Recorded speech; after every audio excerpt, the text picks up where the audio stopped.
चला तर मंडळी, आज आपण रक्षाबंधन स्पेशल मस्त असा कोकोनट पुलाव बनवूया। नेहमी आपण गोड नारळी भात खातो, पण कधी तिखट नारळी भात खाल्लाय? चला तर मग ट्राय करूया। तर इथे मी 1 कप बासमती तांदूळ घेतलेला आहे। तो स्वच्छ धुवून त्यामध्ये पाणी टाकून ठेवलं। तर इथे आपल्याला नारळाचं दूध लागणार आहे।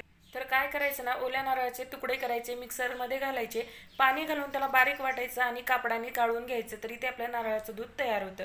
त्यानंतर गॅसवरती कुकर गरम करायला ठेवला, त्यामध्ये जिरे मोहरी थोडेसे खडे मसाले घातले। त्यानंतर यामध्ये 1 कांदा स्लाइसमध्ये कट करून घालायचा। कांदा हलकासा परतला की यामध्ये आपल्याला आलं लसूण आणि कढीपत्ता घालायचा आहे, तो सुद्धा छानपैकी परतून घ्यायचा आहे। संपूर्ण परतून झालं का इथे आपल्याला 1 गाजर, थोडासा फ्लावर आणि 2 ते 3 हिरव्या मिरच्या कट करून घालायच्या आहेत, त्या सुद्धा परतून घ्यायच्या। त्यानंतर चवीपुरतं मीठ, 1 चमचा गरम मसाला आणि जो आपण धुवून ठेवलेला तांदूळ होता त्यातलं पाणी काढून तो संपूर्ण तांदूळ यात घालायचा आहे। 1 ते 2 मिनिटे छान असं परतून घ्यायचं। त्यानंतर यामध्ये जे आपण नारळाचं दूध तयार केलं ते घालायचं आहे।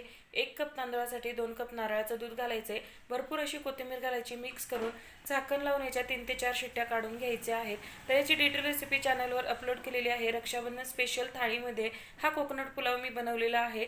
तर थाळीची रेसिपी सुद्धा पाहू शकता, नावाखाली त्रिकोणाला टच करा आणि संपूर्ण डिटेल रेसिपी पहा। तर इथे मी 3 ते 4 शिट्ट्या काढून कुकर गार करून घेतला। तर तुम्ही पाहू शकता अगदी मोकळा सुटसुटीत असा हा कोकोनट पुलाव बनवून तयार झालेला आहे।